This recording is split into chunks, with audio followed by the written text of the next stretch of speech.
어디선가 돈을 뺏어서 비트코인 시장에 오거나 아니면 유동성 파티가 되면 야 비트코인이 미래다 하고 뭐 투자자들이 달려들 거 아니에요. 기본적으로는 미국이 이 비트코인과 암호화폐를 밀어준다고 하는 건 바뀌지 않았으니까 적어도 올해까지는 좋게 바뀔 가능성이 높으니까 시즌이 안 끝났다고 보고 투자를 하고 있는 거죠. 다만 뭐 갑자기 트럼프가 없던 일로 할래 뭐 이러면 폭락하겠죠. 비트가 충분히 12만 부 13만 부를 뚫고 알트도 지금 바닥에서 막 5, 60% 상승 회복을 했을 때 그때 보고 알트를 사도 불장 오면 뭐 5배 6배 간다면서요. 그럼 그때 사도 되는데 자꾸 완전 바닥에 살려다 더 깨지고 있잖아요.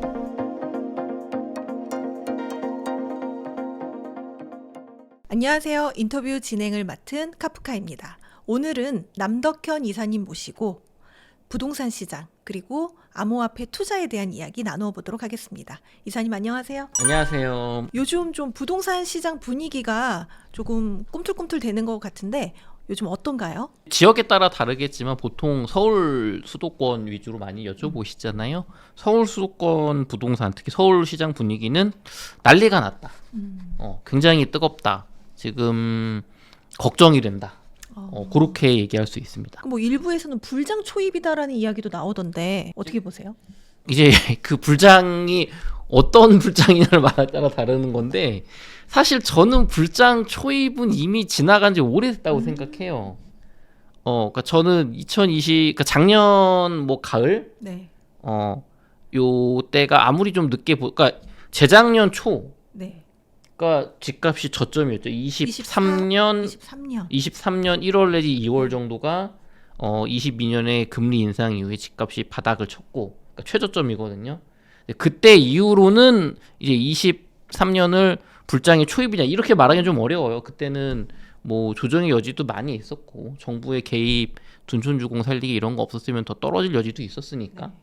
근데 이제 적어도 24년 가을, 작년 가을이죠. 네. 작년 가을에 서울 집값이 많이 올라간 때가 있었잖아요. 네. 대출 어떤 규제 들어오기 전에 저는 이미 그때가 불장 초입이라고 생각을 해요. 불장 초입은 이미 시작됐다. 다만 지금 이제 이 집값이 이렇게 장기적으로 우상향하는 이 기간에서 지금 이게 이렇게 더 올라갔다가 좀 내려갔다가 쉬어갈 거냐, 평평하게 갈 거냐, 쭉 갈 거냐, 뭐 폭등할 거냐 이건데 아마 카프카님이 질문하신 의도는 이렇게 뭐 과거는 어떻게 됐든 앞으로 이제 그래프가 이렇게 올라가는 이 불장의 초입이냐. 네. 아마 우리 과거로 치면 뭐 한 2018년, 17년 뭐 이때일 수도 있고 조금 더 센 불장을 원하시는 분은 이제 20년, 21년을 말하시는 걸 수도 있는데 저는 그 의미로 물어보신 거면 급등의 초입이라고 보입니다. 다만 정부가 저는 그 급등을 하반기에 막을 거라고 생각을 해요. 지난번에 제가 나와서 그러니까 지난달이죠. 네. 나와서도 말씀드렸지만 많은 전문가가 상저하고 상반기에 좀 안정되고 하반기 오른다고 보는데 저는 상고 하저를 봤죠. 정확히 말하면 상고 하약저, 상고 하중 뭐 이런 거, 네. 그렇죠? 그 논리가 상반기에 지금 대출 규제가 정부가 리더십이 흔들리면서 안 들어가고 있어서 지금 집값이 오를 거라고 보고 그리고 하반기에 이제 이 집값이 올랐으니까 눈치를 좀 보면서 대출 규제하고 3단계 DSR하면서 조금 집값을 누를 것이다. 요 논리였잖아요. 지금 딱 그대로 가고 있어요. 많이 뜨겁습니다 지금. 어쨌든 이제 많은 분들이 궁금해하신 질문의 어떤 답. 그럼 이대로 계속 올라갈 거냐? 정부가 그냥 두면 계속 올라갑니다. 근데 저는 이제 정책의 힘을 굉장히 세게 보는 사람이니까 뭐 이제 뭐 슬슬 최상목 대통령 대대행이죠. 님께서 집값 모니터링 하겠다 얘기 나오셨으니까 한 2달 정도 있으면 좀 뭔가 이제 막 대책 같은 거 뭐 이렇게 나와서 막 누르지 않을까 해서 그래서 결론은 일단 지금은 뜨겁다. 당분간 뜨겁다. 다만 하반기에 저는 정부가 좀 집값을 안정화시키는 대책이 나올 거라고 봅니다. 사실 지방 같은 경우는 상승세라고 보기도 어렵잖아요. 그래서 지방은 뭐 지역 따라 다르지만 네. 지금 뭐 서울과 같은 불장은 전혀 아니죠.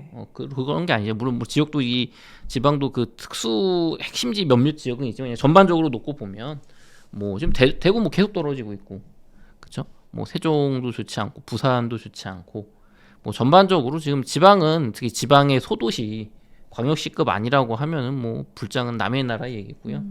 경기도도 뭐 핵심지 아닌 이상 아주 뜨겁다 정도. 결국은 지금 서울 얘기예요, 서울 얘기. 네. 또 얼마 전에 이제 토지거래 허가제 해제 이후에 강남, 송파 등이 이제 굉장히 많이 상승했다 이런 뉴스들이 계속 나오고 있는데 토지거래 허가제 해제 이후에 좀 주목할 만한 움직임이 좀 있을까요? 굉장히 많죠, 사실. 지금 이 집값 상반기 2월, 3월 불장의 그냥 직접적인 트리거가 그러니까 제가 카프카님하고 1월 말이거나 2월 초였을 겁니다, 제 기억에. 네. 왜냐면 그때 제 비트코인 막 그 알트 안 좋은 얘기를 했으니까 기억이 나는데 그때 말씀드렸을 때 이 대출 규제가 집값 이렇게 하면 뭐 붙을 수 있다 이 얘기였잖아요. 네. 그러니까 이제 대출 규제를 빡세게 안 하니까 집값에 이 온기가 돌고 있었는데 오세훈 시장님께서 이 토지거래 허가 구역을 풀어버리면서 잠삼대청에 이제 막 기름을 부은 거예요, 쉽게 말하면. 그래서 주목할 만한 움직임은 강남, 송파, 강동, 지금 뭐 마포까지 집값 폭등이라고 말할게요. 지금 번져가고 있고 굉장히 지금 불붙었다. 막 폭발적으로 지금 호가도 오르고 있고 매매가도 실거래가도 상승한 걸로 거래가 되고 있다. 그리고 그게 통계로 잡히고 있습니다. 그래서 통계를 말씀드리면 1월 거래량이 서울 아파트가 3,295건인데 2월 거래량이 지금 2,537건이 이미 신고가 됐거든요. 네. 근데 아직 저기 월말까지 25일이 더 남았어요. 그렇죠. 그래서 지금 예상하는 거는 2월 달에 최소 4,000건. 어. 많이 보면 이거 뭐 5,000건 간다. 보통 서울이 6,000건 넘으면 보통 평균적인 거래량 된 거거든요. 그래서 지금 거래량이 폭증하고 있고 한국부동산원 통계를 보면 2월 3주차에 서울 집값이 0.06% 상승했었습니다. 매매값이. 근데 2월 4주차는 0.11%가 상승했어요. 0.1%는 굉장히 많이 오른 겁니다. 이게 그냥 체감적으로 느끼면 집값 되게 많이 오르고 있다. 0.1%거든요. 거의 2배 가까이 올랐죠.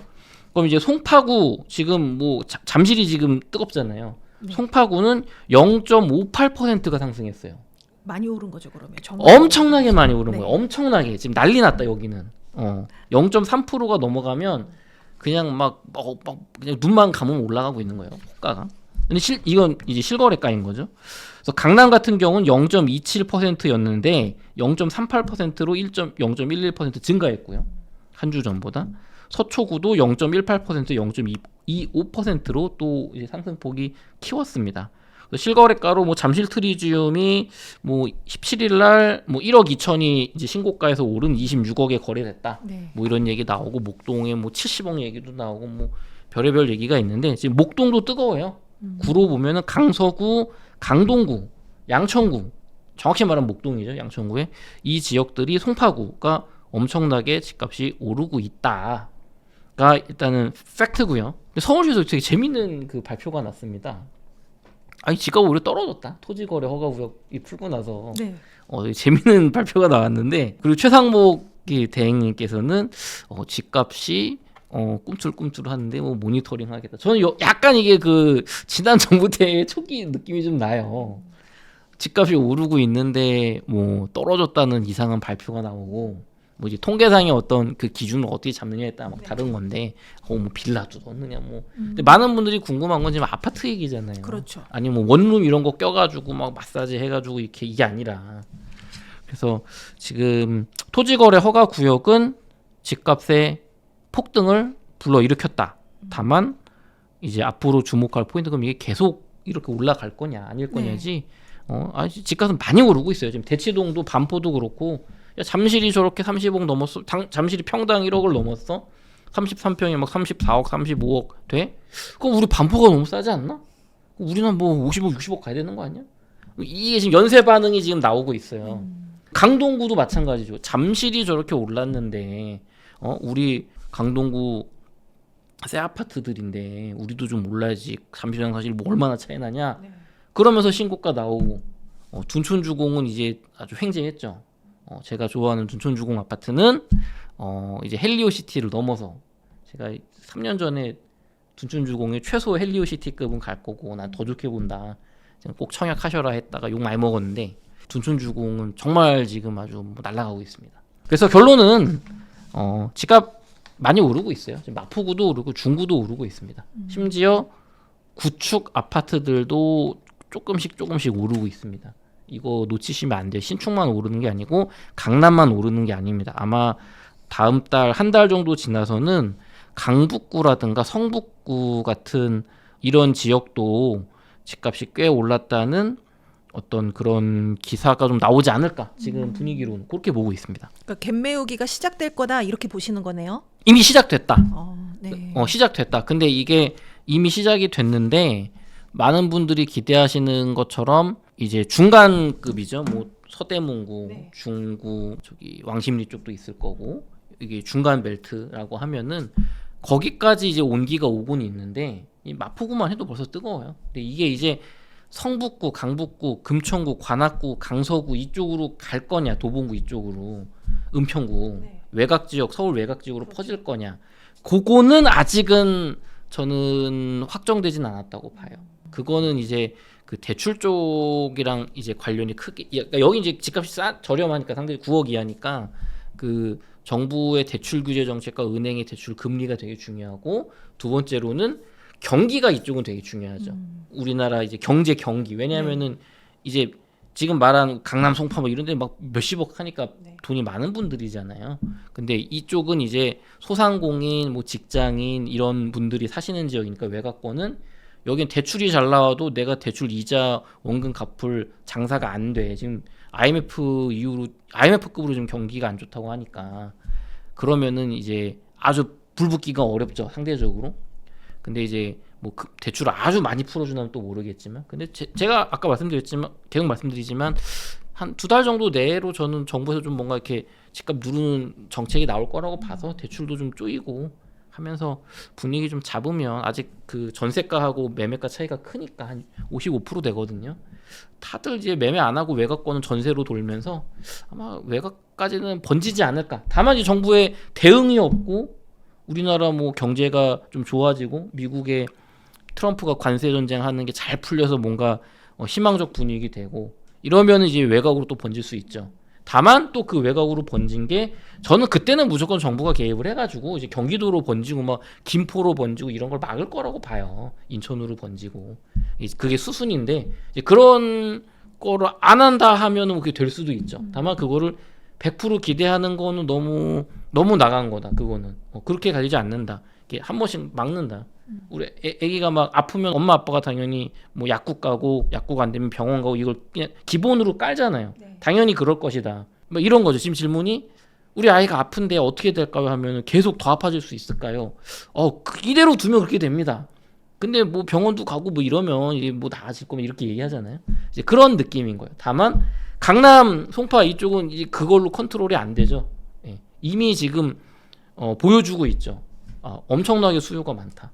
네, 그렇게 얘기 드릴 수 있겠어요. 그렇다면 토지거래 허가제 해제의 영향이 장기적으로는 정부의 정책에 따라서 계속 더 불이 붙을 수도 있고, 또 아니면 반짝 상승하다가 좀 안정세로 다시 또 국면이 바뀔 수도 있다, 이렇게 보시는 거네요. 그렇죠. 그런데 이제 불이 붙는다는 게, 저는 그 강남을 비롯한 강남 3구, 뭐 조금 더 나아가서 뭐 마용성, 강동구 뭐 이쪽까지, 뭐 그리고 목동, 그러니까 지역별로 이제 뭐 분당 이렇게 핵심지, 그런 쪽은 이미 불이 붙었고 못 끈다. 여기는 정부가 못 끈다. 여기를 끌려면 세계 경제가 박살나가지고, 네. 야, 이게 트럼프 되고 나니까 이제 앞으로 폭락만 남은 것 같아. 혹은 내가 너무 힘들어, 부자도 힘들어, IMF급으로 사업이 망해, 그런 거 블랙스완 터지지 않는 이상 이쪽은 이제 뭐 조금 조정은 있겠지만 많이 올랐을까 단기간에. 네. 이제 뭐 유의미한 하락, 20-30% 하락 나오기 어렵다고 보고, 다만 이제 우리가 전체 통계를 보자, 서울시 전체로 보잖아요. 그리고 이제 중급에서 중하급지, 이런 지역들은 저는 이제 이대로 불이 붙어나가는 걸 정부가 좌시하지 않을 것이다. 그렇기 때문에 뭐 한 2-3달 내로 좀 안정화되는 대책이 나오면서 좀 안정화되지 않을까, 그렇게 보고 있습니다. 그렇다면 최근 발표된 부동산 정책 중에 투자자들이 좀 주목해야 될 포인트가 있다면 좀 알려주시면 좋을 것 같습니다. 주목해야 될 포인트는 저는 토지거래 허가 구역인 것 같아요. 지금 정책적으로 막 되게 뭐 좋은 거 나왔으니까 우리가 주목해야 돼, 그런 게 눈에 안 띄니까 말씀드리는 건데, 지금 대권 레이스가 펼쳐지고 있구나. 토지거래 허가 구역 해제를 약간 뜬금없다는 생각 안 드세요? 좀 정치적으로 해석을 해야 된다 이런 말씀이시군요. 그러니까 뭐 이제 여러 가지 그러니까 시장 논리로 보면 왜 정부가 내가 아파트 사고 팔고 하는 걸 왜 허가를 하고 관여를 하냐 맞죠? 뭐 사회주의도 아니고 왜 내가 사고 팔고 내가 산 사람이 나중에 들어가 살 수도 있지 꼭 실거주해야 되냐? 이게 결국엔 공공의 어떤 집값 하락 너무 상승하는 걸 막기 위해서 이제 규제를 하는 건데 이제 그거에 대한 호불호는 있을 수 있지만 기왕 규제가 되고 있으면 그러니까 이 규제를 풀 거면 집값이 뭐 떨어지고 있을 때 풀든가 네.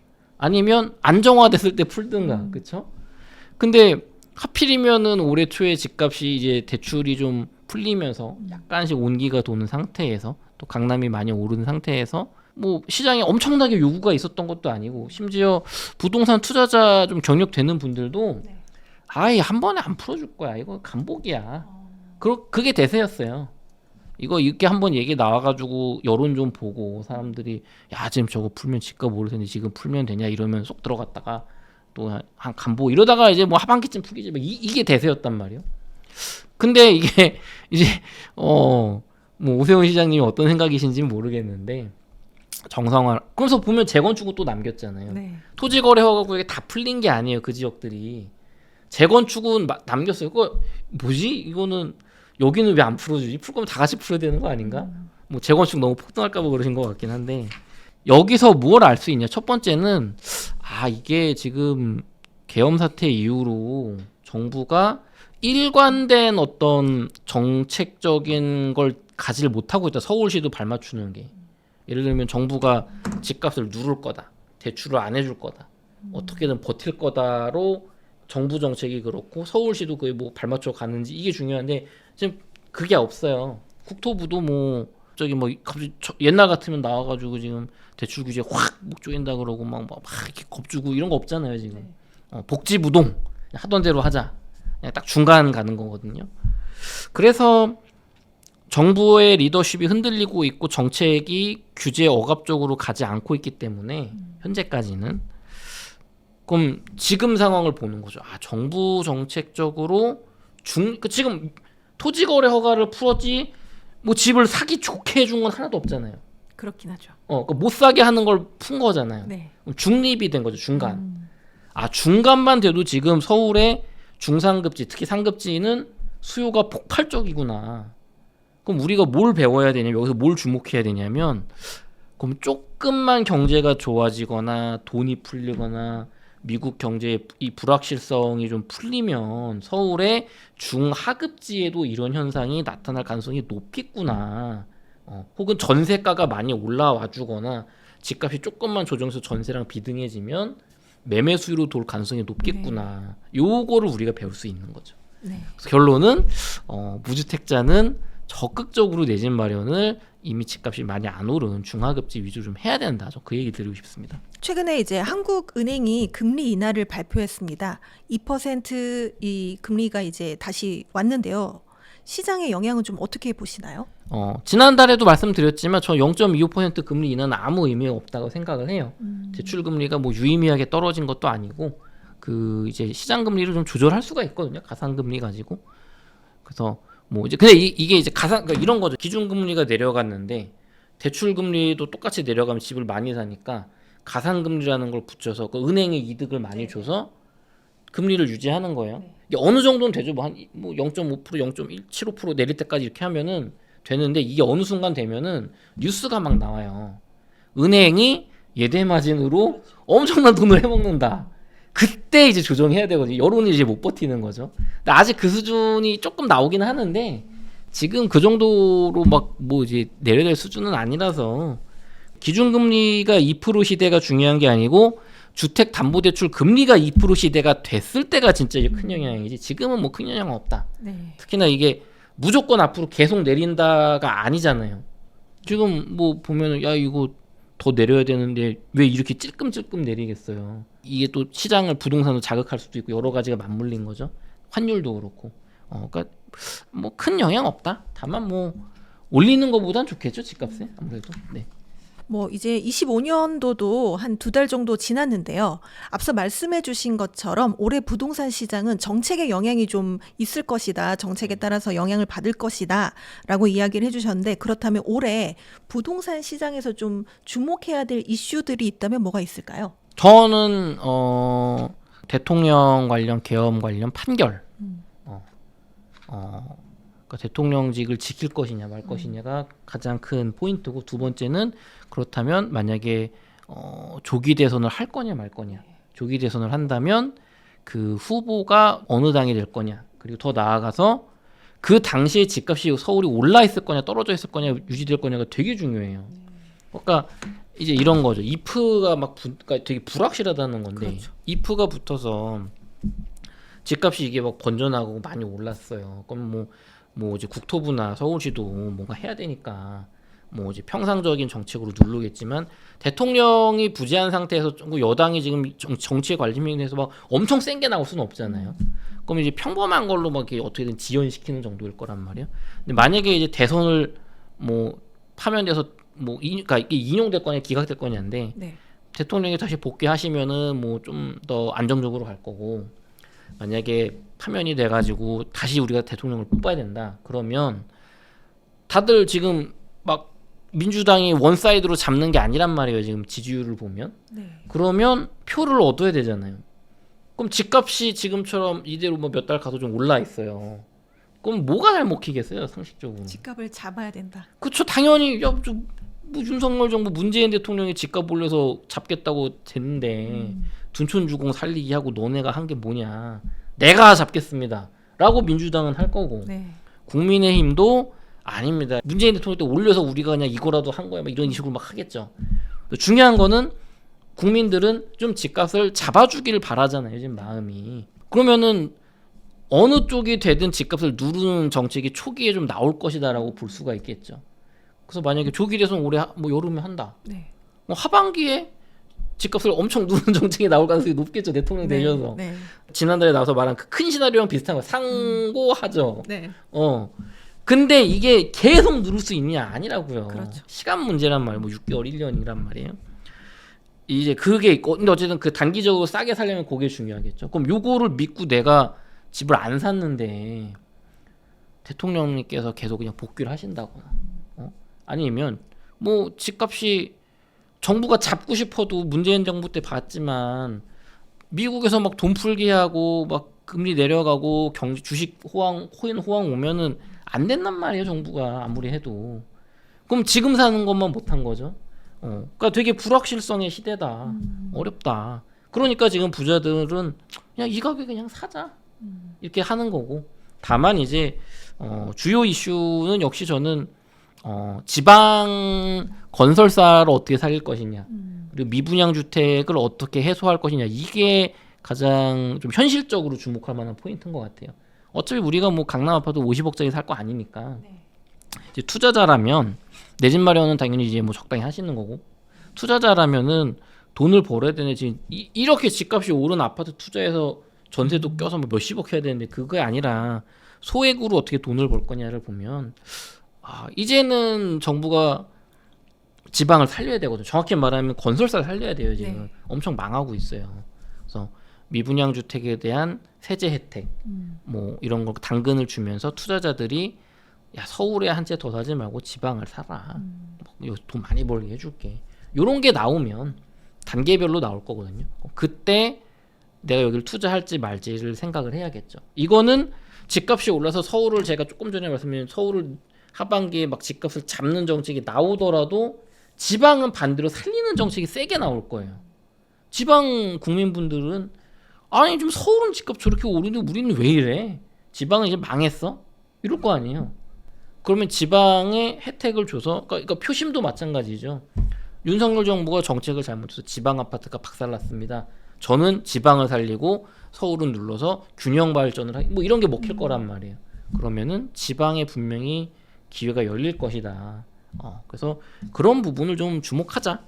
그렇게 생각하고 있습니다. 경기도 중에서 또 천지개벽하고 있는 지역 중에 한 곳인데요. 광명이죠. 그런데 지금 광명이 경기도 빅4, 뭐 과천, 성남, 하남 그리고 광명을 되게 많이 이야기하는데 그중에 유일하게 지금 집값이 하락하고 있는 지역이라고 계속 뉴스에 나오고 있습니다. 광명이 이렇게 하락하는 이유 어디에 있다고 보시나요? 광명은 입주 물량이 엄청나게 많죠. 그렇죠. 1만 세대가 새 아파트들이 들어오기 때문에 전세가가 0.26% 아마 하락했을 거예요. 그 전세가가 되게 많이 떨어졌어요. 입주 물량이 많기 때문에.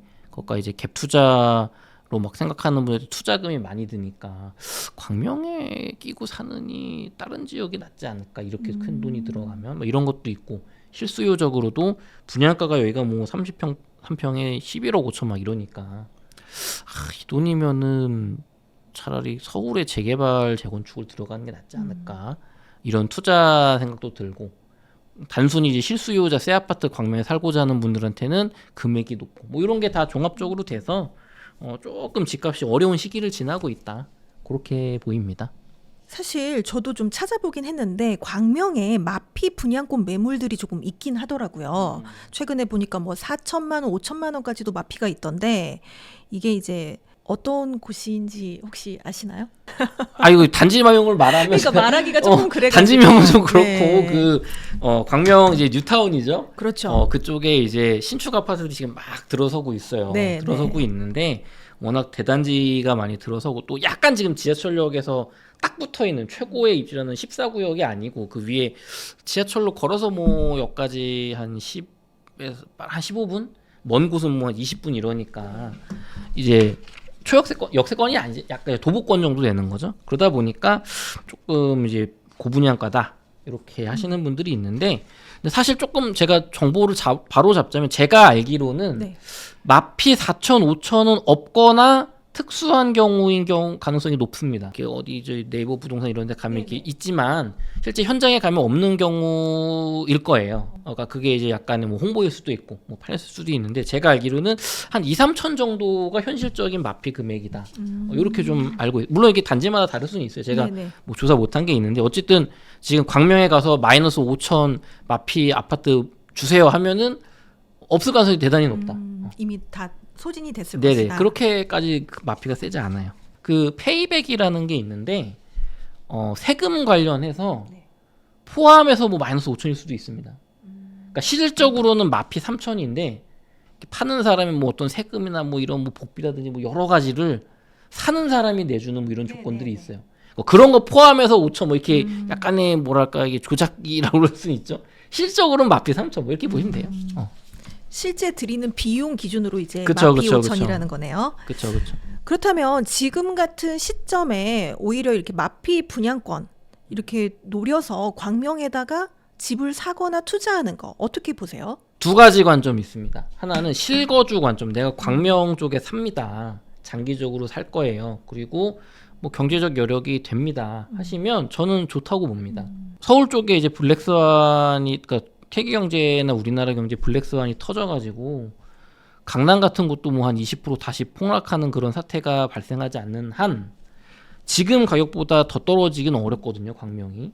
그러면 이제 광명도 한 2억 떨어질 수 있죠. 강남도 흔들리면. 근데 이제 그럴 가능성이 대단히 낮아 보이기 때문에 그냥 정론으로 보면 지금이 광명 이 신축세 아파트 좋은 곳을 적절하게 살 수 있다. 적절하게. 뭐 싸진 않죠. 싼 건 아니죠. 분양가가 비싸니까. 그렇게 볼 수 있고요. 다만 이제 뭐 연끌 대출이면 조금 고민해 보셔야겠죠. 그러니까 경제력이 돼야 돼요. 다만 이제 투자자 관점으로 본다면 조금 생각을 해보셔야 됩니다. 광명에 내가 이 투자금이 이게 전세가 지금 84 타입이 한 4억 5천 정도 한단 말이에요. 4억에서 4억 5천. 전세가가 매우 낮더라고요. 굉장히 낮아요. 네. 그 물량이 막 입주물이 입주 쏟아지니까. 물량이 많으니까. 그러니까 11억 5천 뭐 11억 정도, 11억 5천 뭐 세금하면 12억 될 수도 있고 11억에서 12억에서 하는 건데 4억 5천 전세 맞추면 내 돈이 뭐 적어도 6억 5천 많으면 7억 5천 6, 7억 들어가는 거죠. 6억 5천에서 7억. 그러면 이게 최선일까? 6, 7억이면은 서울에 외곽권에 재개발, 재건축 투자할 수도 있고 좀 더 보태서 노량진 쪽 갈 수도 있고, 노량진 또 구석에 좀 이렇게 조그만 세대들이 있고 그런 거 뭐 한 7, 8억이면 될 겁니다 지금. 그러니까 이제 같은 돈을 투자할 때 과연 광명이 최선이냐 이거죠. 투자자 입장에서 그런 게 있죠. 아니면은 이제 또 어떤 분들은 아주 공격적인 투자자는 6, 7억이면은 뭐 두 채도 할 수 있지 않겠냐. 뭐 전세가 좀 뭐 3억 갭으로 두 채 할 수도 있잖아요. 네. 아니면은 근데 이제 막 세금이 있으니까 그러면 이제 뭐 법인 투자 생각하실 수도 있을 거고, 아니면은 제가 일부에서 얘기했던 지방 세제 혜택이나 미분양 주택, 양도세나 취득세 중과 완화 이런 거 나올 때 이제 지방 노리는 게 좋을 수도 있잖아요. 아니면 단순히 한 1대1로 보더라도 광명보다는 성남이 좋을 수도 있어요. 성남이 가격대가 더 싸기 때문에 싼데 동남 쪽 지금 우리 일부에서 얘기했잖아요. 토지 거래 허가구역 풀리고 어디가 오르고 있냐. 강남 정확히 말하면 동남 쪽이죠. 동남 쪽 송파구, 강동구, 분당구는 원래 비싸고 판교도 비싸잖아요. 그러니까 분당 비싸 밑에, 판교도 비싸. 서북 쪽에 강남 비싸죠. 북쪽에 송파구 비싸졌죠. 조금 만만한 게 이제 송파구 이제 남쪽에 저 위례 쪽 이쪽 언저리인데 뭐 오류동 이런데 여기도 비싸졌단 말이에요. 지금 토지거래 허가 풀리면서 강동구도 비싸졌고, 그러면은 서울 동남 쪽 근처에 내가 살아야 되는데 가장 싸고 좋은지 뭐 싼 데가 어디냐, 이제 성남이에요. 구성남. 근데 거기가 신축 새 아파트로 많이 바뀌었단 말이에요. 그럼 그쪽이 금액적으로는 오히려 좋을 수도 있죠. 투자로 보면. 물론 장기적으로는 광명도 좋지만. 그래서 투자 입장에서는 광명이 최선이냐는 조금 생각해 볼 필요가 있다. 다만 광명 투자하면 돈 못 법니까? 그건 절대 아닙니다. 저는 광명에 지금 분양권 이런 거 투자하시면 좋은 성과 있으실 거라고 봅니다. 결국 실거주 하시는 분들 입장에서는 굉장히 괜찮고 괜찮아요. 투자를 생각하시는 분들 입장에서는 더 좋은 대안이 좀 있다. 그쵸, 이런 그쵸. 말씀이시네요. 다만 약간 이제 팁을 드리자면 이렇게 가거든요. 보통 광명 뉴타운을 딱 가서 보고 트리우스 가면 여기 좋은데 그냥 내가 분양권 한번 투자해볼까? 돈이 많이 드네. 그럼 보통 옆으로 눈을 돌려요. 철산 이런데 바로 옆에. 야, 그럼 여기 아파트는 지금 재건축이 되려면 이제 막 조합이 돼 있을 거고 뭐 관리 처분 단계 뭐 있을 거 아니에요. 여기는 싸거든요. 상대적으로. 네. 야, 근데 여기가 입지가 더 좋아 보여. 뭐 여기서 가깝고 뭐 서울에 좀 더 가깝고 여기가 재건축되면 날아갈 것 같으니까 그냥 이걸 살까? 그거는 좀 반대입니다. 재개발 재건축 시간이 오래 걸리는 거에 금액이 싸다고 혹은 같은 금액을 가지 마시고, 지금은 서울가 이제 뭐 한 2, 3년 전에는 그렇게 앞으로 몇 년 남은 걸 사는 게 좋을 수 있죠. 불장이 좀 멀어 보였으니까. 근데 지금은 저는 이미 그 큰 틀에서 이미 상승장이 들어왔다고 보기 때문에, 적어도 조정장의 그 끝이 멀지 않았다고 보기 때문에 오래 걸리는 거 사지 마라. 그리고 제가 맨날 늘 강조하지만 오래 걸리는 재개발 재건축 투자할 바에는 빨리 되는 저렴한 재개발 재건축 혹은 아파트 사시고 그 돈으로 금융 투자하라고 맨날 하잖아요. 그러니까 길게 보는 철산 쪽으로 가지 마세요. 그쪽은 잘못 가서 진짜 물리면 너무 시간이 많이 가요. 그쪽에 10년 전에 그쪽에 투자하셨던 분들 아직도 물리는 분들도 있거든요. 그런 쪽으로는 가지 마라. 그렇게 말씀드리고 싶네요. 그렇다면 광명 부동산 시장 같은 경우는 앞으로 한동안 좀 계속 어려울 거라고 보시나요? 언제쯤 이게 좀 반등할 거라고 예상하세요? 저는 뭐 올해 가을 되기 전에 광명 분위기가 많이 바뀌지 않을까. 그러니까 적어도 저는 마피는 그때쯤에 없어지지 않을까.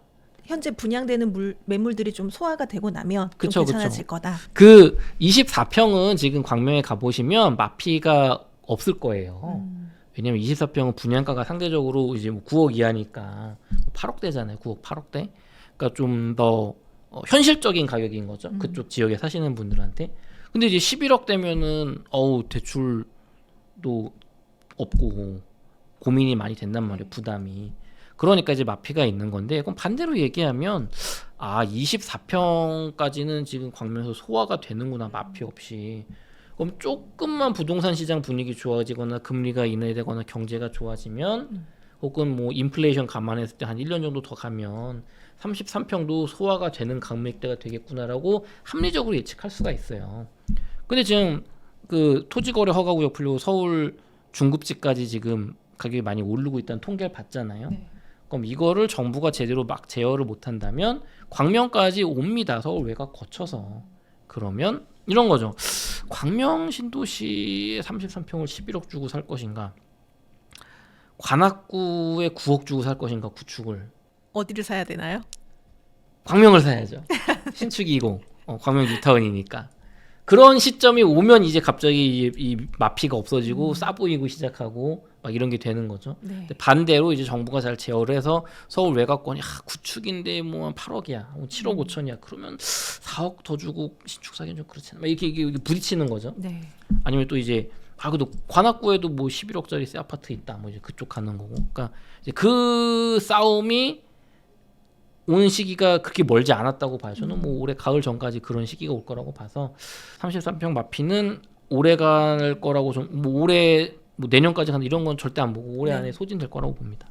이제 초양극화가 갈수록 심해지고 있다. 그래서 강남만 오른다, 많이 오른다 이렇게 이야기를 하시는데 그래서인지 많은 분들이 이 부분을 참 고민을 많이 하시는 것 같아요.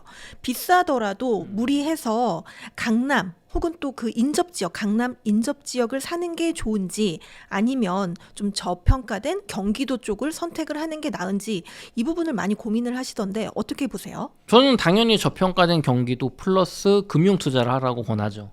저평가된 경기도 아파트를 사시고 비트코인이나 미국 주식이나 뭐 요즘 뭐 국장도 좋은데 어떤 금융 투자 쪽으로 자산을 배분하시는 게 좋다. 특히 국장보다는 장기적으로는 이제 달러 표시 자산인 비트코인이나 미국 주식이 좋다고 저는 당연히 보고요. 다만 이제 부동산만으로 한정을 한다라고 하면 집값은 결국은 상승장 때는 상급지가 많이 오릅니다. 그러니까 저평가된 경기도 아파트가 앞으로 7년 내로 2배 오른다고 하면 강남이나 이런 데는 3배가 올라요. 그러니까 결국에는 그건 거예요. 왜 그 부동산 공부를 하시면 강사님들이 맨날 상급지 가라고 하냐면 영끌에서 상급지 가면은 한 1, 2년 내가 몇 년 동안 버텨서 내가 경매만 안 나가면 상승장 때 나는 3배가 올라가니까 저기 집 조금 싸다고 구축이나 저기 외곽권 사면 뭐 2.5배 혹은 뭐 2배밖에 안 오르니까 네. 그러니까 결과적으로 이렇게 나중에 딱 계산해 보면은 이쪽이 이득이다 이거거든요. 그냥 쉽게 말하면은 7억짜리가 3배 돼서 21억 되잖아요. 근데 옆에 4억짜리는 2배 돼서 8억이잖아요. 그럼 3억 차이인데 21억이랑 8억이면 13억 차이 되잖아요. 그러니까 상급지 사라는 거거든요. 영끌에서.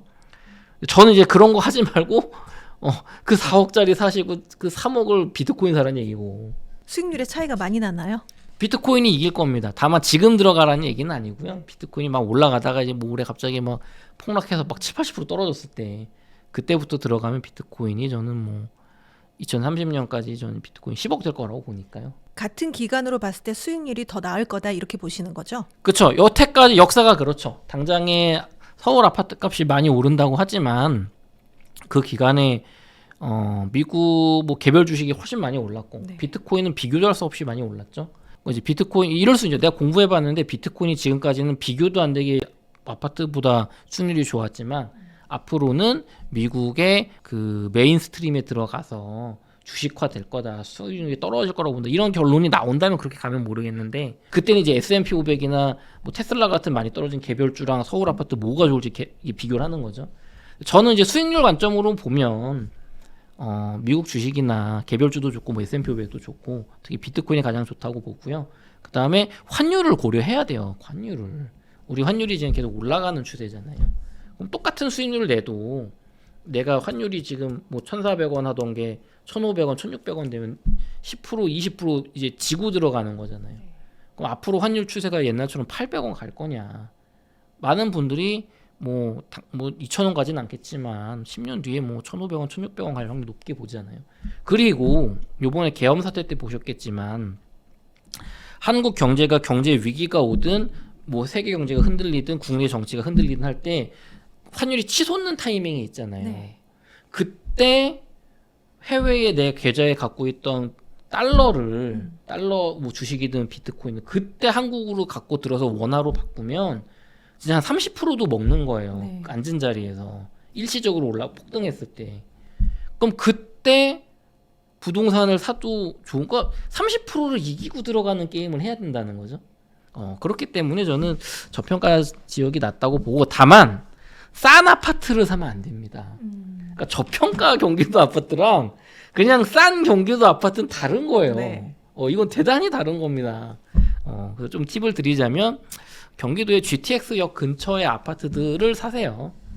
그게 신축이든 구축이든 특히 신축이면 좋겠지만 뭐 10년 이내면 더 좋겠고, 그리고 역에서 좀 멀어도 된다고 봅니다. 저는 한 10년 이내 아파트면. 금융 투자를 같이 한다는 전제하에. 네. 근데 금융 투자를 안 한다고 하면은 제가 파주운정 신도시로 자주 얘기 들었는데 파주운정 신도시 역 근처에 10분 거리에 그 뭐 아이파크 이런 거 7억 한단 말이에요. 33평이. 그거랑 옆에 한 10분, 15분 거리 더 걸어가야 되는 게 한 4억 해요.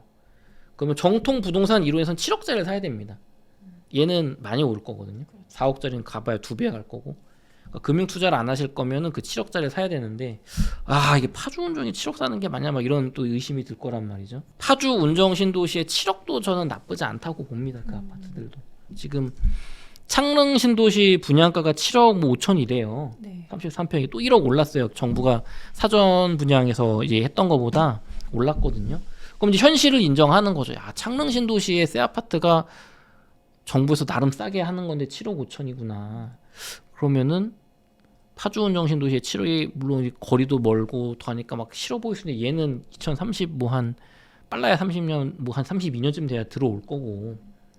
그러니까 결국에는 상승장 오면 창릉 신도시는 많이 더 오를 건데 지금 내가 뭐 당첨이 안 됐잖아요. 당첨됐으면 그거 했겠죠. 그럼 꽝 대신 닭으로 뭐 할 거냐? 일산에 구축을 들어갈 거냐? 파주 운정 신도시 역세권 새 아파트가 낫다고 보는 거죠. 일산에 재건축 노리고 들어가는 겁니다. 그래서 저는 이렇게 생각을 하고 경기도에서 저는 파주 운정 신도시가 지금 상당히 괜찮다. 저평가는 아니에요. 저평가는 그 역에서 멀리 떨어진 10년 차 된 좀 그런 한 20분 거리에 있는 아파트들이 저평가라고 보고 역세권 아파트들은 그냥 충분히 반영이 됐거든요. 하지만 반드시 이게 많이 오를 때가 옵니다. 언제 오냐면 서울 수도권의 불장이 온 상태에서 2030년에 삼성역이 뚫렸을 때 GTX-A가 그때 엄청나게 폭발할 거예요. 이미 서울역 가면서 뭐 싱글벙글해요. 이 세상이 이렇게 좋다니. 삼성역 강남 가면 얼마나 좋겠어요. 네, 타보시 분들이 정말 좋다고 하더라고요. 네.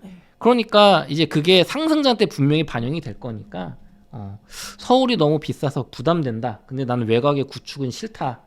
그런 분들은 파주 운정 신도시를 한번 고민해 보되, 다만 그건 있습니다. 아무리 지하철이 좋아도 차로 멀잖아요. 그렇죠. 그러니까 내가 뭐 강동구 사는데 글로 갈 수는 없는 거예요. 그러니까 좀 서울 서북 쪽이나 뭐 일산 쪽이나 이쪽에 근거가 있는 분이 가는 거고, 아니면 젊어서 막 그냥 어디든 갈 수 있어. 그런 분들한테 좋은 거고, 조금 더 가자면 그냥 거기 아파트 하나 사놓고 불안하니까 서울에 전세 사는 것도 괜찮습니다. 네.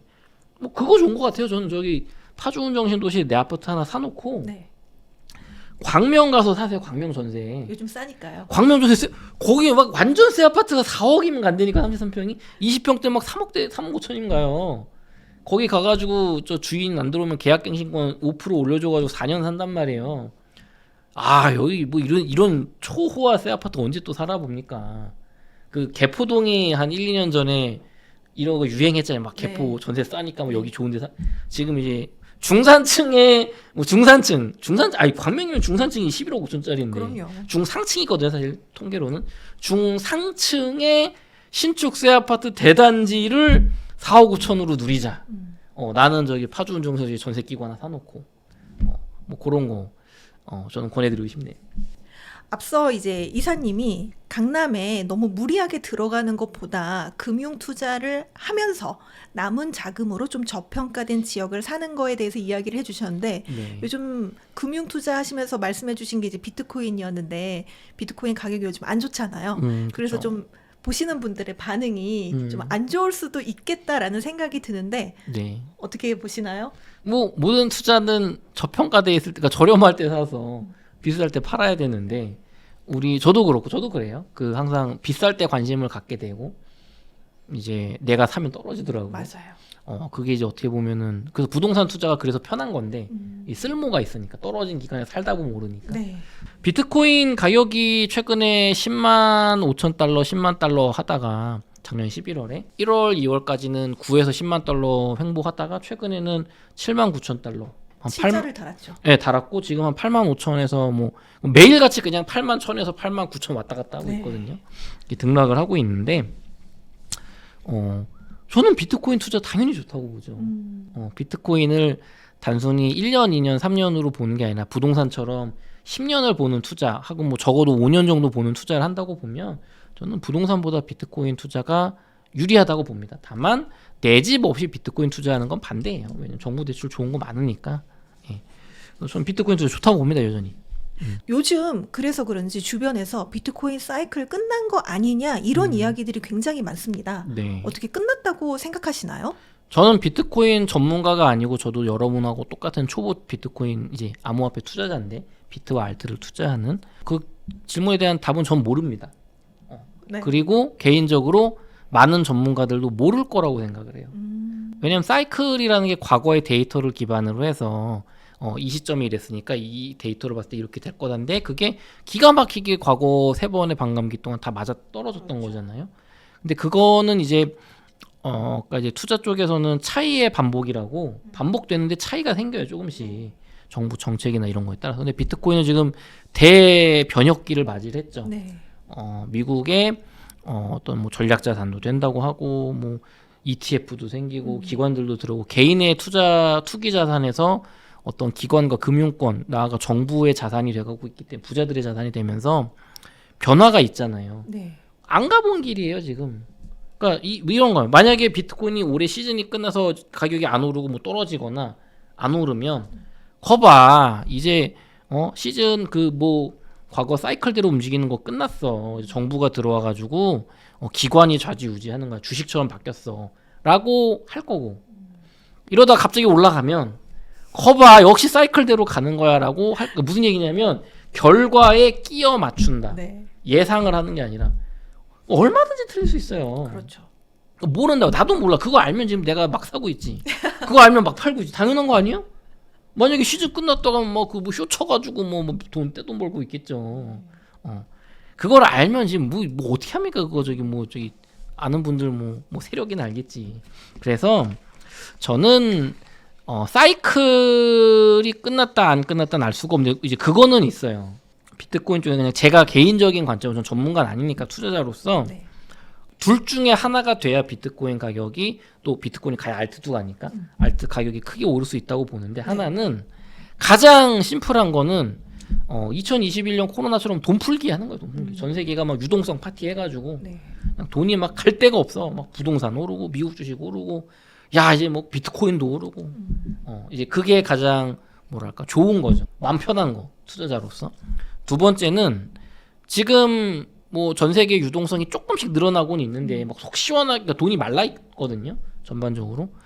그래서 힘든 건데 이 상황에서 주식이나 부동산이나 다른 해외 자산에 있는 다른 나라에 있는 돈이 비트코인 시장으로 뺏어올 수는 있죠. 그렇죠. 그러니까 총량이 느는 건 아닌데 어디선가 뺏어오는 거. 그렇죠. 여기가 유망해 보여. 그게 이제 트럼프와 미국 정부에 달린 거죠. 그게.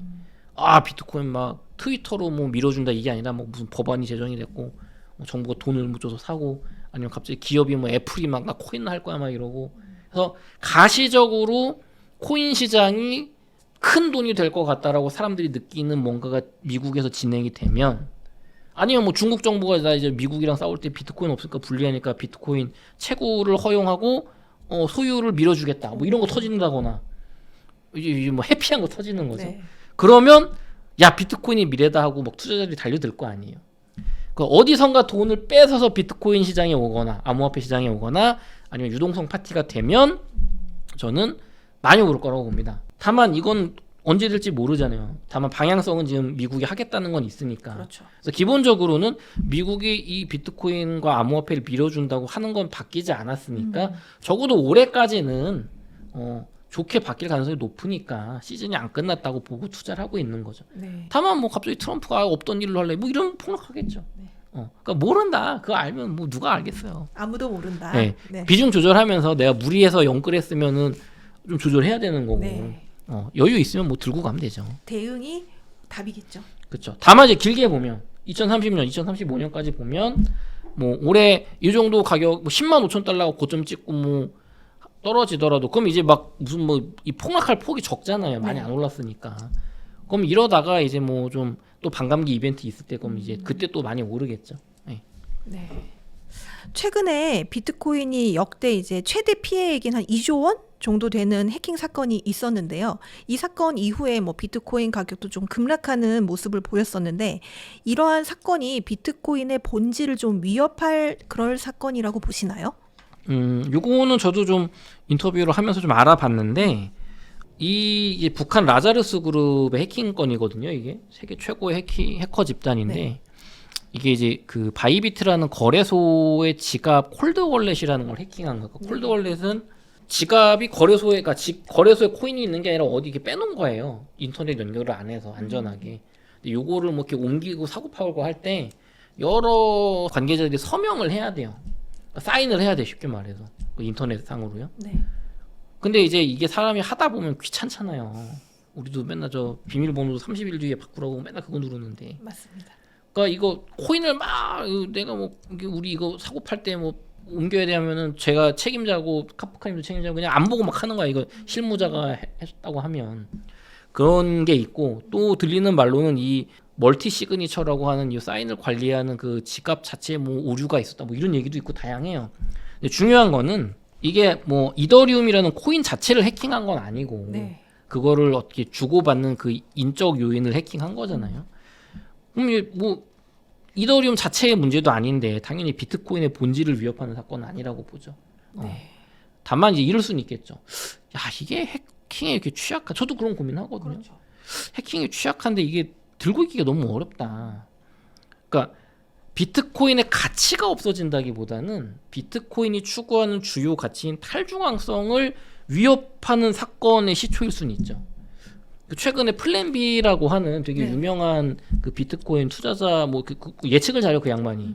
지난 장에서도 그 한 번 빼고 다 맞췄는데 네. 한 번을 하필이면 그 더 간다 그래가지고 이제 이만큼까지는 다 맞췄는데 오를 때까지 네. 여기서 한 번 더 간다 했다 틀려가지고 이걸 뒤지게 먹었죠. 네. 그걸 잘 맞춰야 되잖아요. 언제 팔아야 되냐. 언제가 고점이냐 못 그렇죠. 맞췄는데. 가장 중요한 거죠. 근데 중요한 이분에서 적중률이 높거든요. 큰 손인데 그분이 최근 한 달 전인가 저는 그런 트윗을 올렸어요. 비트코인 지갑에 있는 거를 다 나 비트코인 ETF 주식으로 바꿨어. 내가 비트코인 맥시들한테 욕은 먹겠지만 그게 내 마음 편하다. 뭐 이런 류의 트윗을 올렸어요. 이게 뭐냐면 국가가 뺏어갈 수 없고 감시할 수 없고 빛의 속도로 해외로 전송할 수 있고 다 좋은데 내가 관리가 불안한 거예요 개인이. 복구가 안 돼. 그리고 비밀번호나 해킹 우려도 있고 그리고 왠지 국가에나 기관에 맡기면 대규모 해킹 사건 터지면은 그래도 좀 뭔가 해주지 않을까 뭐 이런 게 있잖아요. 하다못해 내가 그 니모니 코드인가 그 비밀 키 잃어버렸을 때 이건 가서 복구해줄 거 아니에요. 그런 것도 없죠 ETF는. 그러니까 무슨 얘기냐면 해킹이 계속되고 취약하고 개인이 이거에 대항하기가 어렵잖아요. 막말로 좀 북한 해커가 내 거 털려면 못 털겠어. 다 털겠지. 돈이 없으니까 내 건 털어봤자 안 나오는 건데. 그러니까 개인들이 결국에는 이거 우태민 교수님의 책에서도 써준 건데 탈중앙화를 비트코인이 절대 지고의 가치로 말을 하지만 대다수의 뭐 미시적 개인이라고 하죠. 뭐 서민들, 평범한 사람들은 중앙을 원해요. 누군가 통제해주길 바래. 내가 무책임하게 굴러도. 그렇기 때문에 이런 해킹 사건이 계속되고 만약에 개인도 털렸다.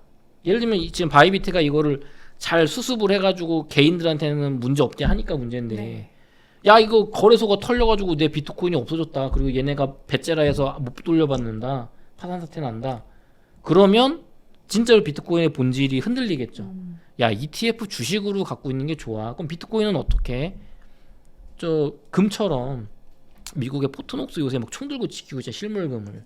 그런 것처럼 어떤 미국의 막 믿을만한 기관에서 또 정부 대한민국 코인 거래소 이런 거 뭐 하나 만들어서 거기에 절대 해킹되지 않는 안전한 그런 프로토콜로 지갑에 다 개인 걸 넣어놓고 증서만 사고 팔겠죠 금처럼. 그러면 이제 금처럼 실물 코인은 얼마 없는데 이 증서를 막 발행해가지고 또 버블을 일으킬 수 있겠죠. 그러면 이제 비트코인이 순치되는 거예요. 비트코인이 기관과 국가에 흡수당하는 거죠. 어떻게 보면은 뭐 서브 자산, 서브 주식, 서브 금화 되는 거거든요. 근데 이게 투자자한테 나쁜 거냐라고 물어보시면 저는 좋다고 봅니다. 솔직히 말하면. 그러니까 이게 진짜 냉정하게 얘기를 하면요. 오늘 냉정하게 한번 얘기해 볼게요. 네. 비트코인 ETF를 작년에 2024년에 미국이 승인했잖아요. 네. 그거를 비트코인 투자자 혹은 암호화폐 투자자들이 좋아했단 말이에요. 그게 맞는 얘기일까요? 관리하기가 쉽다 이런 측면에서는 좋아할 수 있을 것 같아요. 그걸 좋아한 이유는 관리가 쉽고 내가 개인 이거 어려운 나이 많은 분들 특히 어렵잖아요. 그렇죠. 근데 이게 주식처럼 하니까 좋다. 이것도 있죠. 첫 번째 좋고 두 번째는 그러니까 저변이 넓어진다. 두 번째는 가격이 오를 거다. 기관 자금, 국가 자금 들어오니까 개인들도 들어올 테니까. 근데 이게 비트코인 맥시멀리스트라고 불리우는 비트코인 근본주의자들 네. 입장에서 보면 원래는 이걸 되게 싫어해야 돼요. 그렇죠. 근데 좋아했단 말이에요. 그러니까 제가 보는 비트코인 맥시는 두 부류예요. 하나는 패션 맥시인 거야. 그러니까 너무 세속화됐어. 비트코인 가격이 되게 중요한 분들. 네. 그러니까 현실적이죠 이게. 네. 내가 뭐 그 특정 종교를 믿는다고 365일 종교 이 경전 가르침대로 살 수는 없지 않습니까? 근데 원래 이 비트코인의 정신은 국가가 자꾸 돈을 막 찍어내고 인플레이션 하니까 그거를 내 구매력을 보존하는 방어 차원에서 나온 돈이고 국가가 언제든지 동결시킬 수 있는 은행동이나 어떤 부동산과 달리 국가 몰래 내가 이걸 가지고 있는 게 장점이잖아요. 탈중앙성. 네. 근데 지금 이걸 중앙화하겠다는 거잖아. 그리고 주류자산화 편입한다는 얘기잖아요. 이게 그 KYC 인증이라고 해서 우리 막 그 빗썸 이런 거 들어가면 막 인증하잖아요. 네. 내가 누군지. 그렇게 하고 거래한 건 다 추적이 된대요. 막 채굴해가지고 그런데 안 거치고 지갑끼리 주고받는 건 이제 추적이 안 되는데, 네. 그러니까 노출되는 거예요. 노출. 그러니까 이 북한이 해킹한지 뭐 어떻게 알았겠어요. 그 지갑이 북한 지갑인 걸 아는 거죠. 그러니까 사실은 비트코인은 점점 중앙화되고 주류 자산화되고 있다. 최근에 오태민 작가님 인터뷰를 제가 했는데 어용 자산화됐다고 하셨어. 심지어 미국 대통령 입만 바라면서 어떻게 가격 올려줄까. 지금 얼마 전에 어저께인가 트윗 올렸잖아요. 트럼프 대통령이 네. 뭐 몇몇 코인들 전략 자산화 꼭 할 거다. 네. 갑자기 막 10만 달러, 막 10,000달러가 올라 1,500만 원이. 그러다가 또 요즘 또 뭐 또 떨어지죠. 네.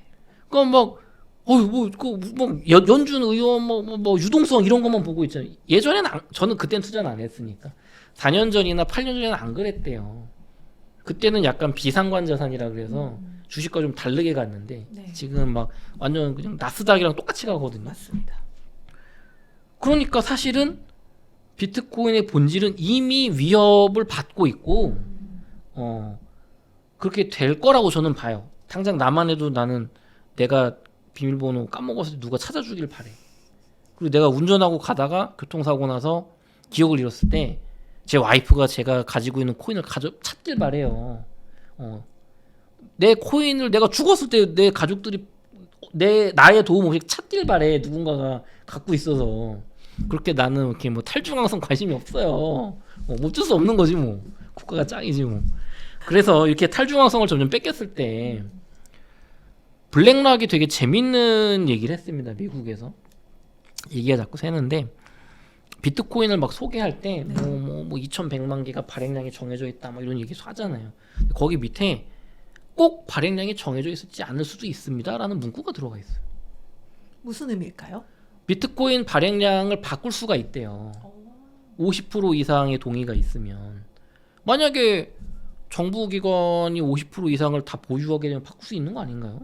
제가 정확히 모르겠어요. 기술적인 거라서 뭐 노드가 필요한지 채굴 노드가 뭐 50% 이상인지 모르겠는데 중요한 거는 바꿀 수 있다. 단 그거를 다 가지기가 어려우니까 그런 건데 그래서 시간이 지나면 언젠가 뭐 그렇게 될 수도 있지 않겠어요? 아니면은 비트코인 끝났다 막 이런 해킹 사건 고의로 일으켜가지고 음모론으로 가면 비트코인이 양자 컴퓨터에 해킹당하는 어떤 걸 만들어가지고 예를 들어 몰래 만들어 그래가지고 양자 컴퓨터 내성이 없는 비트코인을 털어버렸어요. 만약에 엄청난 컴퓨터로 그러면 가격이 폭락하겠죠. 이거 들고 있으면 해킹당하니까.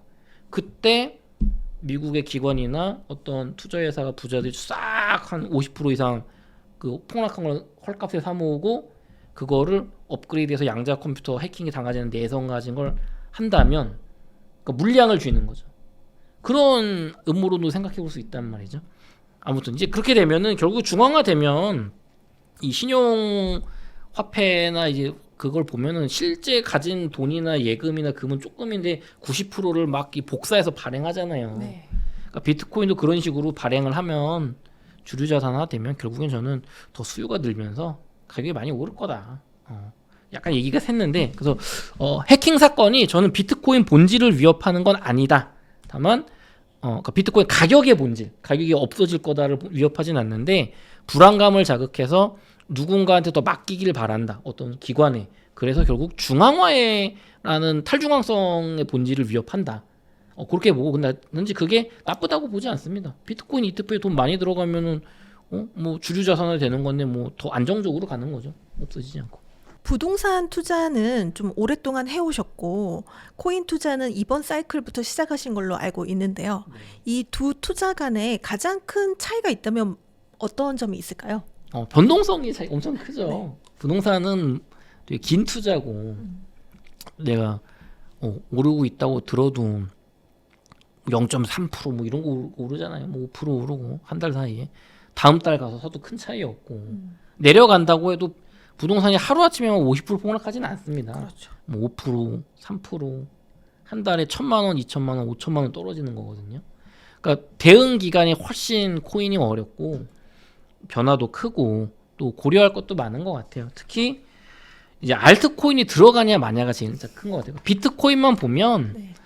뭐 이게 뭐 주식에 비해서도 엄청 변동성이 크다고는 할 수 없죠. 지금 올해 들어서는. 근데 이제 알트코인까지 넓히면 알트는 뭐 마이너스 90%, 80%, 50%가 그냥 순식간에 나니까. 그래서 그런 변동성이 크다. 그러니까 투자가 어렵다. 그리고 리스크 관리도 어렵다고 보고 내가 자고 일어났더니 30% 떠요. 손절 타이밍 놓친 거예요. 그게 있고 두 번째는 위험하다. 훨씬 리스크가 크다. 왜냐면 부동산은 사용 가치라는 게 있잖아요. 내가 들어가서 살면 되니까. 아니면 전세 줘가지고 내 투자금의 일부를 회수하는 방안도 있고 월세를 줘서 다달이에 회수하는 방안도 있잖아요. 근데 코인은 뭐 쓸모가 없잖아요. 뭐 일부 뭐 맡기면은 뭐 이자 주는 코인도 있지만 그것도 언제 없을지 모르고. 중요한 건 코인은 마이너스 막 8, 90% 떨어져 버리니까. 비트코인도 지금 뭐 적진 않죠. 지금 한 25% 떨어졌으니까요. 그러니까 부동산 투자가 훨씬 쉽다. 다만 부동산 투자 이제 다주택 투자, 두 채, 세 채, 네 채로 가면 이건 또 다른 얘기입니다. 1주택이랑 비교한 거예요. 1주택이 가장 쉽고 편하고 안전하고 좋은 투자라고 봅니다. 저는. 혹시 남덕현 이사님만의 코인 투자 원칙과 노하우가 있다면 좀 공유해 주실 수 있나요? 이거는 제 능력이 안 돼요. 이건 뭐냐면 코인으로 돈을 많이 벌고 리스크 관리도 잘하고 그런 경력 있는 분들이 얘기를 해야지. 저는 초보 크립토 투자자이기 때문에 오히려 저는 지금 비트코인은 수익이 좀 잘 나고 있는데 예전에 사가지고 작년 초에 샀으니까 알트코인은 알트 불장 찐불장 오지 않을까 하고 투자를 했다가 되게 그 마이너스가 많이 났어요. 네. 지금 뭐 메이저 알트도 지금 저 솔라나 코인이 200 고점 대비 지금 50% 정도 떨어졌거든요. 솔라나는 완전 메이저 중에 메이저 코인인데도 그래요. 그럼 그 밑에 막 자발트들은 어떻게 됐겠어요. 그러니까 지금 그러니까 이 영상 보시는 코인 투자자들이 힘들잖아요. 그렇죠. 저도 이제 알트코인 투자는 그러니까 예를 들면 제가 뭐 이랬어. 11월에 알트코인 막 오를 때 벌고 12월에 이제 오를 만큼 떨어질 것 같아서 싹 팔고 지금 또 막 싸게 모으고 있어. 그러면은 제가 뭔가 말할 거리가 있을 텐데 지금 네. 그게 아니잖아요. 그러니까 저도 뭐 누구한테 조언할 입장이 안 된다. 다만 그래도 굳이 조언을 하자면 비트코인 비중이 높아야 된다. 비트코인이 제가 그 신민철 작가님의 알트코인 하이퍼사이클도 그렇고 비트코인 슈퍼사이클 책에서도 말씀해 주셨는데 아무리 공격적으로 해도 비트코인 비중이 50%는 돼야 되고 노멀한 투자는 7, 80% 가져가라고 해요. 그게 정답인 것 같아요. 지금 비트코인 한 80%에 알트코인 20% 가진 분들은 별로 안 힘들어요. 안 힘들다니까. 여기서 많이 떨어져도 이게 비중이 작으니까 그렇죠. 여기서 많이 벌었잖아요. 아니면 비트 9에 알트 10 이런 분들은 하나도 안 힘들고 비트 100이었던 분들은 비트를 조금 팔아서 지금 많이 떨어진 알트를 조금 사볼까 이러고 있잖아요. 아니면 비트가 50 공격적으로 했어도 50으로 있는 분들은 여기서 박살나서도 하지만 그래도 막 이렇게 회생 불가의 타격은 아니잖아요. 문제는 이제 우리나라 투자자들은 제가 통계 보니까 그냥 비트만 100% 하는 게 뭐 86%인가 그러니까 알트만 하는 게 알트만 하는 게. 네. 비트는 돈을 많이 못 벌 거라고 네. 생각해서 뭐 500만 원, 1000만 원 가지고 알트만 한단 말이에요. 네. 그걸 하면 안 된다. 의외로 주변에 보니까 알트만 100% 투자하시는 분들이 꽤 있으시더라고요. 그게 뭐 다 그래요. 제가 볼 때. 대부분 그래요. 네. 왜냐면 단기간에 많이 벌고 싶고 또 알트가 오를 때는 이렇게 떨어질 땐 8, 90% 가지만 오를 때는 막 1000% 그렇죠. 가니까. 그래서 저도 요번에 좀 깨지면서 느낀 건 비트 비중이 있어야 되고 높아야 되고 최소 50%, 저 한 80% 이상 되는 게 좋은 것 같아요. 그리고 알트코인이 이게 뭔가 세계 경제가 흔들리고 비트가 흔들릴 때 좀 손절하는 것도 이거 방법인 것 같다. 강원국 작가님 약간 그 스타일이거든요. 그러니까 그분은 원칙이 명확한 거예요. 맞습니다. 이평선을 보고 결정하시죠. 이거 깨지면 무조건 그냥 팔아. 내가 손해 보더라도. 지금 저도 1월 달에 알트코인 내가 한 20% 떨어졌네. 손절을 할까 하다가 갔더니 지금 마이너스 99%된 코인도 있어요. 그러니까 물론 모든 알트코인이 99% 된 게 아니라 이제 그런 네. 자발트 중에 자발트 한 게 네. 있거든요. 그건 소액이시겠죠. 그렇죠. 네. 그러니까 이거를 근데 내가 보통은 못 하잖아요. 이게 손절은 어려운 거거든요. 그러면 그냥 속 편하게 비트 80, 90에 알트 1, 20 하자. 그럼 언제 돈 봅니까? 언제 돈 봅니까? 비트코인 이게 빵 치고 나가고 알트가 적어도 이 불장에 돌입했을 때 그때 바로 비트 좀 팔고 알트를 사도 충분히 먹을 수 있지 않을까요? 반등한 걸 확인하고 들어가는 것도 나쁘지 않다 네. 이 말씀이시네요. 지금 다들 반등 트럼프가 트윗으로 해서 반등했다고 들어가다 또 깨지고 네. 무슨 뭐 갑자기 9만 달러 가서 9만 5천 불 뚫으면 10만 뚫는다 하다 또 깨지고 네. 아까 얘기했던 바이비트 해킹 때 9만 9천 불까지 갔어요 비트가. 이제 10만 불 뚫고 뚫는다 지금 비트 갈 거니까 알트 사야 된다 저점이다 하고 했다 또 깨진 거거든요. 7만 9천까지 떨어지면서 해킹 사건 때문에. 그러니까 무슨 얘기냐면 비트가 충분히 12만 불 13만 불 뚫고 알트도 지금 저 바닥에서 막 뭐 2배 이렇게 2배까지는 아니어도 막 5, 60% 상승 회복을 했을 때 그때 보고 알트를 사도 불장 오면 뭐 5배 6배 간다면서요. 저도 아직 그 찐불장을 경험을 못했으니까 제 얘기는 참고만 하시고. 그럼 그때 사도 되는데 자꾸 완전 바닥에 살려다 더 깨지고 있잖아요. 좀 그렇게 말씀드리고 싶습니다. 지금처럼 이렇게 코인이 하락할 때는 앞으로 더 떨어지는 게 아닌가 하고 굉장히 걱정이 많이 됩니다. 특히나 요번에 보니까 이제 바닥인가 했더니 지하가 있더라 이런 이야기가 굉장히 많은데 그래도 이제 이사님은 부동산 투자라는 투자를 또 해보셨기 때문에 이렇게 멘탈 관리를 하시는 좀 방법이 있을 것 같은데 이럴 때 어떻게 좀 극복하면 좋을까요? 별로 없어요 저도. 저도 멘탈이 나가가지고 올해 1월에 이거 어떻게 되는 거야 이러면서 멘탈이 나가 있었는데 제 멘탈 관리 방법은 좀 열심히 일하면서 사는 거더라고요.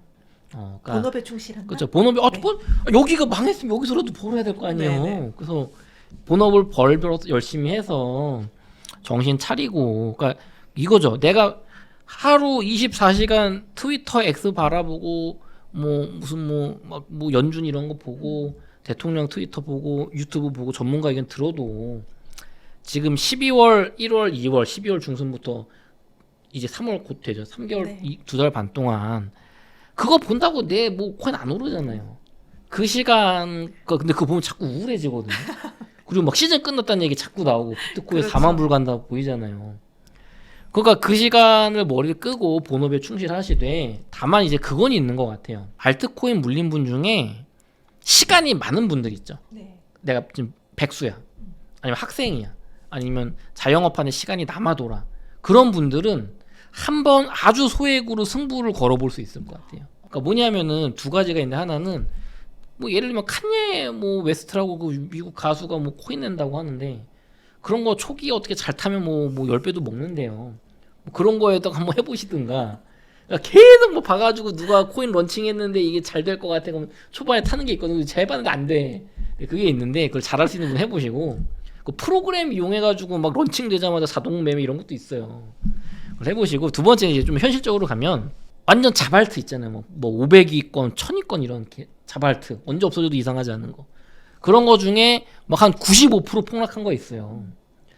그런 것들을 한번 잘 뒤져봐서 시간이 내가 많으니까 그런데 한 20만 원, 아주 소액. 아주 소액 30만 원 이 정도 넣으면은 그런 것 중에 하나 터지면 이게 막 100배를 가거든요. 그럼 내가 20만 원 넣어가지고 2천만 원 되는 거야. 가끔 1000배도 나와요. 그럼 2억 될 수도 있어요. 근데 이게 그걸 여러 개 넣어서 막 20만 원씩 5개 동에 벌써 100만 원이잖아요. 그게 아니고 20만 원 이런 말씀인 거죠. 내가 그냥 앞으로 1년 동안 로또 복권을 안 살 거야. 로또를 사는 이게 확률이 조금 더 높거든요. 그거보다 훨씬 높아 제가 볼 때. 그러니까 난 로또를 안 사고 전략적 로또를 하겠어. 근데 없어져도 어쩔 수 없지. 로또니까 지금. 네. 그래서 시간이 내가 많으니까 자발트들을 막 파는 거예요. 텔레그램 방도 들어가 보고 디스코드도 들어가 보고 엑스에서 검색도 해보고 좀 더 공부하다 보면 이거 뭐 누가 몇 퍼센트 물량을 가졌는지 공부를 해야 되거든요. 그 공부가 많이 필요해요. 시간이 많잖아 내가 되게 젊고 나이 많은 분들은 못하죠 이거. 그래서 근데 코인은 좀 연령층이 젊으니까 20대 40대니까 막 파가지고 하나를 찍는 겁니다. 무슨 코인들이 막 분산하지 마시고 20만 원씩 5개는 벌써 100만 원이에요. 딱 한 번 원샷으로 하나를 찍어. 저도 그렇게 찍은 거 하나 있거든요. 그래서 20만 원을 딱 넣는 거예요. 완전 그냥 가루가 된 고점 대비 95% 30-40% 떨어진 거 들어가면 안 돼요. 알트 이런 자발트는 한 90에서 99%도 떨어지니까 그런 애들 지금 많거든요. 그 중에 밈 코인 말고 단순 밈 말고 현실에서 뭔가 하고 있는 코인들이 있어요. 가끔 보니까 개발자가 막 뭔가 제대로 된 그러니까 기능이 있는 걸 막 하고요. 지금 제가 보고 있는 건 패션 코인인데 뭐 이더리움 덴버 최근에 그 업데이트 이런 행사 같은 거 큰 거 있어. 전 세계에서 하는 큰 거 있어. 지금 알트 관심이 없으니까 이더리움 관심이 떨어져서 그런 거 보도가 안 되는데 거기에 가서 막 내가 만든 이거 알트 잡코인인데 이거는 이런 기능이 있어요. 그래서 막 패션계하고 협업을 하는 그런 코인 제가 하나 투자한 게 있어요. 그러니까 얘는 실질적으로 뭘 하는 게 있잖아요. 그러니까 실질적으로 뭔가 하는 게 있는데 박살난 거.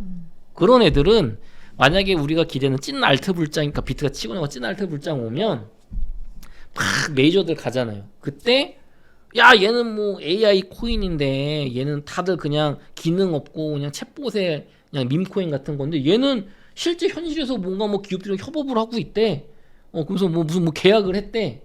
그럼 이게 부동산의 그 GTX랑 똑같은 거예요. 하락장 때는 백날 호재가 나와봤자 반영이 안 되는데 상승장 되면 뭐 할 수도 있다. 뭐 어디랑 뭐 협업할 수도 있다. 뭐 이런 것만 나와도 뭔가 대단해 보여서 가격이 팍 튀거든요. 기대 심리죠. 그쵸. 근데 자발트니까 이런 코인은 막 한 누가 뭐 한 100만 원 사면 가격이 막 이렇게 올라요. 막 30%씩 올라요. 워낙 시총이 작으니까. 그러니까 결론은 시간이 많은데 내가 깨졌어 지금. 그런 분들은 한번 자발트 중에 자발트를 공부하셔서 제 투자 관점은 직전에 가장 저 덱스 시장에서 인기가 많았던 게 AI 에이전트니까 그쪽에서 실제 유틸리티성 있는 패션 관련 코인을 제가 지금 조금 소액으로 투자해 놓은 게 있는데 뭐죠? 이런 가루가 될 확률이 99%죠. 근데 1%를 거는 거예요. 근데 로또는 뭐 600만 불에 뭐 800만 분의 1이지 그거 훨씬 높아요 이게. 네. 터지면 억갈 수도 있어. 그럼 내가 20만 원 넣어가지고 터져가지고 2억 회복하면 여기서 물린 거 회복할 수도 있잖아요. 그러니까 그렇게 하자. 그러니까 쓰잘데기 없이 자꾸 무슨 내가 막 열심히 공부해가지고 내가 물린 알트코인에 계속 물타지 말고 현업 본업에 충실해서 또 이 원화채굴 하고 시간이 좀 많으면 차라리 진짜 소액으로 이게 진짜 대박 칠 수 있는 거 한번 공부해 보자. 좀 그렇게 보고 있습니다. 투자 추천은 아니고요. 네, 알트는 언제 사라져도 이상하지 않으니까. 알트는 다 사라질 확률이 네, 99.9%니까 하루에 뭐 60만 개 생긴대요. 네. 알트코. 그러니까 제가 아까 말했잖아요. 비트 90에 알트코인 한 10% 하는 게 좋은 것 그렇죠. 같다고. 멘탈 관리에는 그게 제일 좋을 것 같습니다. 네, 맞습니다. 오늘 정말 소중한 시간 내주셔서 감사드리고요. 마지막으로 구독자분들께 다시 할게요. 오늘 소중한 시간 내주셔서 정말 감사드리고요. 마지막으로 성공의 진심인 구독자분들께 한 말씀 부탁드립니다. 네, 성정길 TV에서 이렇게 자주 불러주셔서 제 작은 지식이지만 나눌 수 있어서 참 감사하고요. 지금 부동산 쪽 같은 경우는 무주택자분들이 되게 불안한 시장입니다. 뭐 작년부터 계속 말씀드리지만 무주택자분들은 무리하지 않는 범위에서 내 집 마련을 하자, 하자 말씀드리고 싶고 투자자분들은 좀 기다렸으면 좋겠고. 그 다음에 비트코인이나 알트코인 투자하시는 분들이 힘든 시기잖아요. 네. 근데 그런 것 같아요. 사실 작년 3월에 비트코인 1억 가고 11월까지 뭐 한 7천에서 8천 왔다 갔다 한 6개월, 7개월을 횡보를 했거든요. 그러다가 팍 또 올라갔잖아요. 네. 이번에도 그렇게 갈 수도 있겠죠. 아니면 바로 올라갈 수도 있겠지만 계속 우리를 지치게 하지만 지금이야말로 저는 비트코인에 대한 확신을 공부하기 가장 좋은 시기라고 봅니다. 무슨 얘기냐면 비트코인이 크게 오를 거야, 없어지지 않을 거야에 대한 확신이 있으면 내가 메이저 알트코인을 투자했다면 우리가 좀 들어본 코인 했으면 네. 솔라나 뭐 에이다, 폴카다, 이더리움 또 뭐 있죠? 뭐 이런 것도 있죠. 뭐 있잖아요. 그런 거 하신 분들은 설령 요번 올해 뭐 시즌 종료가 됐더라도 비트코인이 다시 5억, 10억 가는 그 시즌이 온다면 그런 메이저들은 안 없어지고 살아 있을 거란 말이에요. 당장에 리플이 그랬잖아요. 6년 전 가격을 지금 풀었잖아요. 네. 올해. 그러니까 그러면은 비트코인이 결국은 알트를 다 좌지우지하잖아요. 이번 시즌에 뭐 다음 달에 비트코인이 폭등하면 알트도 폭등할 거고. 네. 그럼 결국 핵심은 내 알트를 투자했어도 비트가 가냐 안 가냐 살아있을 거냐가 핵심인 거잖아요. 근데 이거에 대한 확신이 없으면 지금 손절한다고요. 알트코인 박살난 거를. 그럼 내 투자금을 다 잃잖아요. 그러면은 비트코인 공부를 해야 돼요. 최근에 그 오태민 교수님께서 트럼프 시대의 지정학과 비트코인이라는 좋은 책을 내셨거든요. 이게 지정학적으로 부자들에게 또 미국 정부에게 왜 비트코인이 필요한가?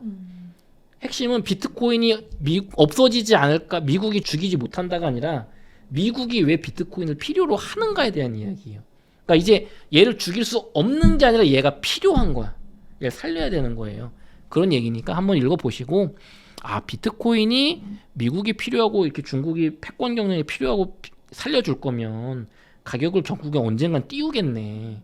그러면 내가 투자한 알트코인도 그때 기회가 오겠네. 원금을 회복하거나 혹은 더 오르거나. 네.